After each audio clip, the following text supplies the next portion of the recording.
സങ്കീർത്തനം 39 യെദുഥൂൻ എന്ന സംഗീത പ്രമാണിക്ക് സമർപ്പിക്കപ്പെട്ട ദാവീദിൻ്റെ ഒരു പ്രധാന സങ്കീർത്തനം.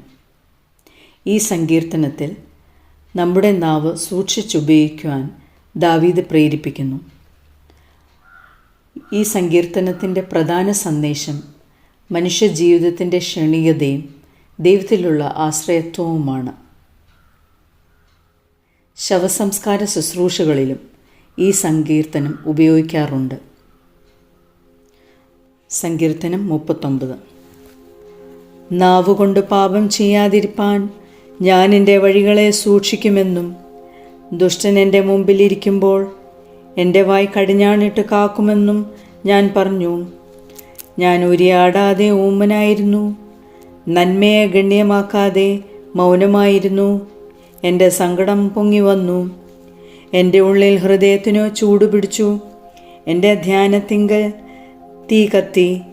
അപ്പോൾ ഞാൻ നാവെടുത്തു സംസാരിച്ചു. യഹോവേ, എൻ്റെ അവസാനത്തെയും എൻ്റെ ആയുസ് എത്ര എന്നതിനെയും എന്നെ അറിയിക്കണമേ. ഞാൻ എത്ര ക്ഷണികനെന്ന് ഞാൻ അറിയുമാറാകട്ടെ. ഇതാ, നീ എൻ്റെ നാളുകളെ 4 വിരൽ നീളമാക്കിയിരിക്കുന്നു. എൻ്റെ ആയുസ് നിന്റെ മുൻപാകെ ഏതുമില്ലാത്തതുപോലെ ഇരിക്കുന്നു. ഏതു മനുഷ്യനും ഉറച്ചു നിന്നാലും ഒരു ശ്വാസമത്രേ. മനുഷ്യരൊക്കെയും വെറും നിഴലായി നടക്കുന്നു നിശ്ചയം. അവർ വ്യർത്ഥമായി പരിശ്രമിക്കുന്നു നിശ്ചയം. അവൻ ധനം സമ്പാദിക്കുന്നു, ആരനുഭവിക്കും എന്നറിയുന്നില്ല.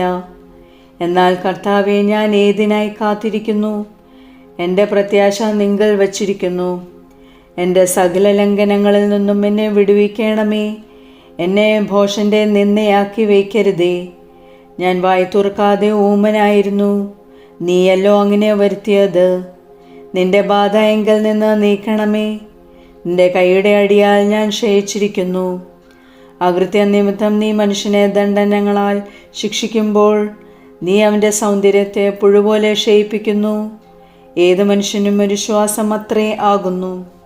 യഹോവേ, എൻ്റെ പ്രാർത്ഥന കേട്ട് എൻ്റെ അപേക്ഷ ചെവിക്കൊള്ളണമേ. എൻ്റെ കണ്ണുനീർ കണ്ട് മിണ്ടാതിരിക്കരുതേ. ഞാൻ എൻ്റെ സകല പിതാക്കന്മാരെയും പോലെ നിൻ്റെ സന്നിധിയിൽ അന്യനും പരദേശിയും ആകുന്നുവല്ലോ.